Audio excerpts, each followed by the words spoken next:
camp intel everywhere. Stuff is starting to happen. Roster moves, depth chart moves are starting to be made. I got to start at Penn State. So getting a good batch of intel from State College, hearing really good things about their tight end room. Wouldn't be the first time they've had a good tight end room up there, but they lost Brenton Strange to the NFL. So a lot of times in preview magazine season, everyone's about who you lost. And there may be some names like Theo Johnson, for example. People have watched Theo Johnson there before. And make no mistake, they expect big things from Theo Johnson this year. However, Tyler Warren is the name I want you paying attention to. If you're watching Big Ten play this year, if you're watching Penn State, West Virginia, week 1, there are people close to the Penn State program who think Tyler Warren is probably the best kept secret there. He played last year, but he played with, I think it was an undisclosed injury. He's full go. He is a mismatch. Theo Johnson and Tyler Warren both make up a really, really good and probably underrated Penn State tight end room. Keep an eye. I believe number 44 there, Tyler Warren. Keep an eye on him.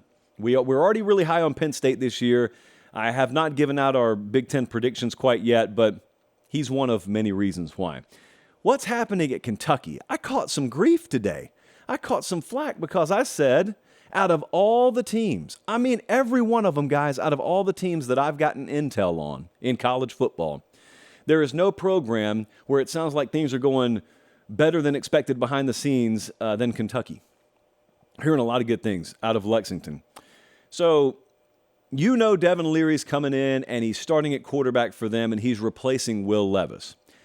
Now, again, preview magazine culture would lead you to believe that a program like Kentucky, quote unquote, cannot lose a guy the caliber of Will Levis and just keep on ticking.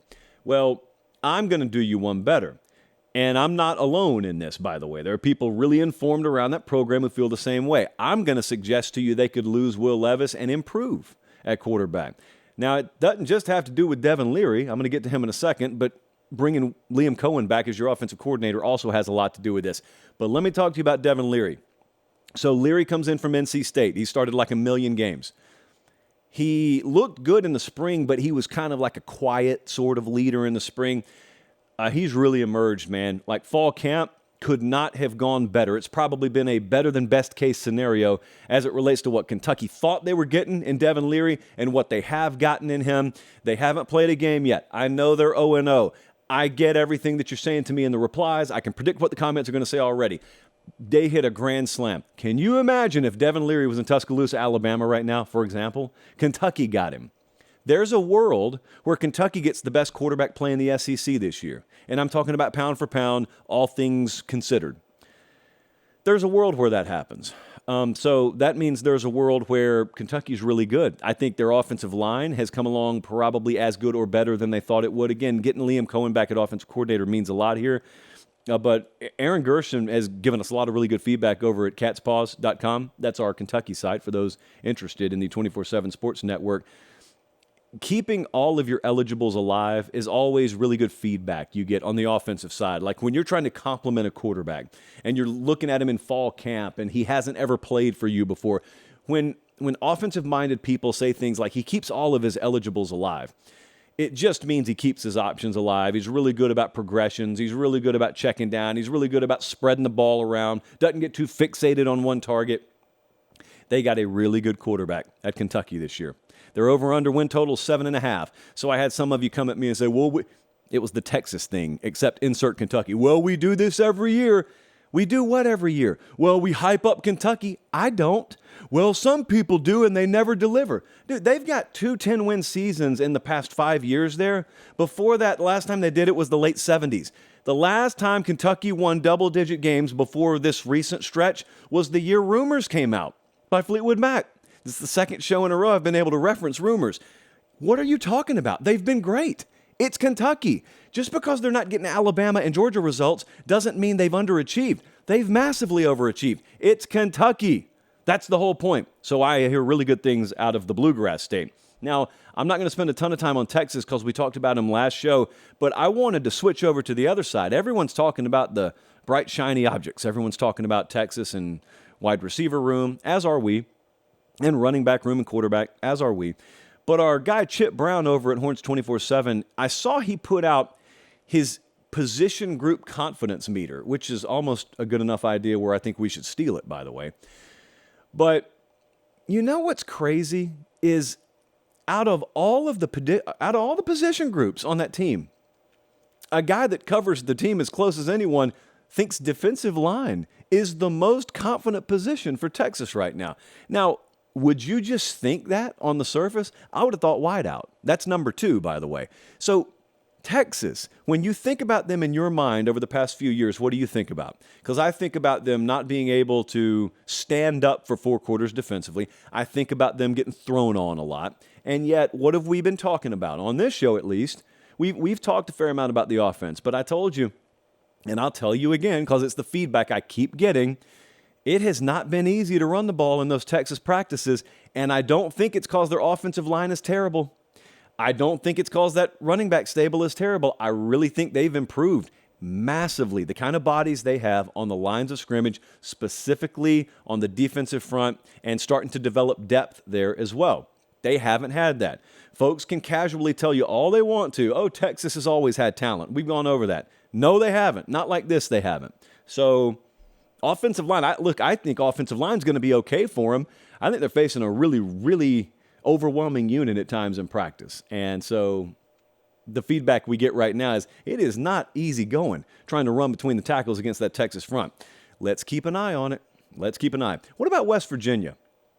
Michael Kazaza runs Ear Sports, and Ear Sports is the place you can go if you want a lot more on West Virginia. But there's a lot of hot seat talk around Neal Brown. We don't do a whole lot of the hot seat stuff on this show. I reference it. It's reality. There's a lot of pressure on Neal Brown to win this year. He's on his 3rd offensive coordinator in 3 years. He will call plays this year. They haven't been a great portal team. The reality is West Virginia is probably going to have to be a great portal team. They haven't been, maybe until now. And I'm skeptical. Maybe until now. They feel like they probably hit better in this past cycle than they did the past few cycles. Devin Carter was a guy they got from the portal who will probably be number 1 receiver for them, or at least an integral part of their passing offense. He was the number 72 ranked transfer. He was the number 15 wide receiver. He came from NC State. So he headed out when a lot of the other guys headed out. They got a couple of DBs, Anthony Wilson, Beanie Bishop. Beanie Bishop, really good name. Possible all-name candidate there. So if West Virginia hit on those guys, it's no guarantee. It's not like all of a sudden you sound the upset horn against Penn State in week 1. But those kind of guys could be the difference in 5 wins versus 8 wins, and Neal Brown being there next year versus him not. So that's something to keep an eye on. And at Ole Miss, I didn't want to get past this before mentioning Michael Trigg was their number 1 tight end last year. And Trigg's running with the 2s, or at least he has been the last few practices, and that's because Caden Prescorn is running with the 1s.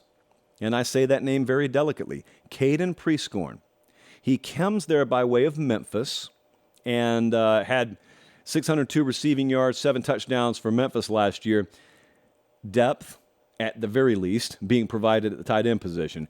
They have a defense at Ole Miss made up almost entirely of transfers. Listen to this. So I think it was yesterday or maybe today, just recently in practice, if you look at the starting 11 on defense, 8 of the 11 transferred there within the last 2 cycles. When we were at SEC Media Days, someone asked Lane Kiffin, do you know the names of all the players on your roster? And Kiffin was honest and said, I probably couldn't pass that test right now.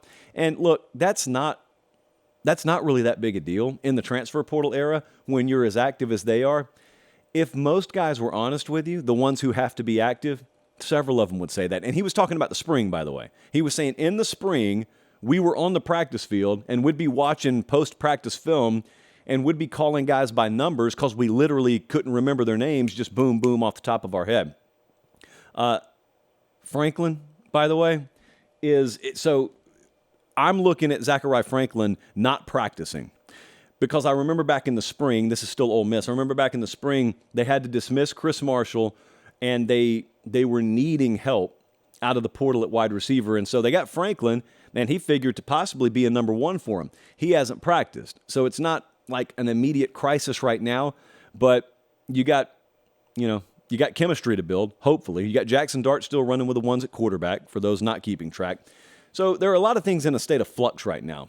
as it relates to Ole Miss. And that's what, again, as Meemaw said, that's what God invented fall camp for.